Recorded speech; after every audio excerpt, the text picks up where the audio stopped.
מה אבא? אתה רוצה לנו? לא רוצה להגיד לך. סתם שאלה. לא בא להגיד לך. 5 דולר. עלי $5. חלת שהיא מראה 7,000... ירד עליך.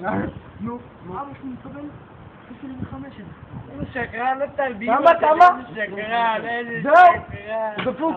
אבא שלי כל יום מקבל איזה 500 שקל. כל יום. מחברת המוגבלים.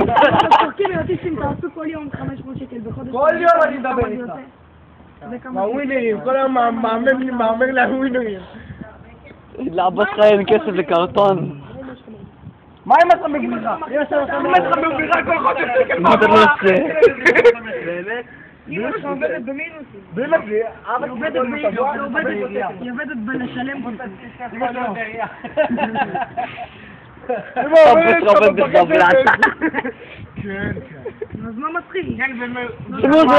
זה לא מצחיק מי שעובד בחברות. כן, במה אתה תעבוד קצת יא גדול, ובמה אתה תעבוד, נו? שלומי ינקה רחובות, הוא ינקה את יצחק, ויצחק ישכב שם. אני עובד עם אחי בנהגות. לא עונה לו. לא, בדפוס, סליחה. דפוס. מה, לשניכם בקושי יש רק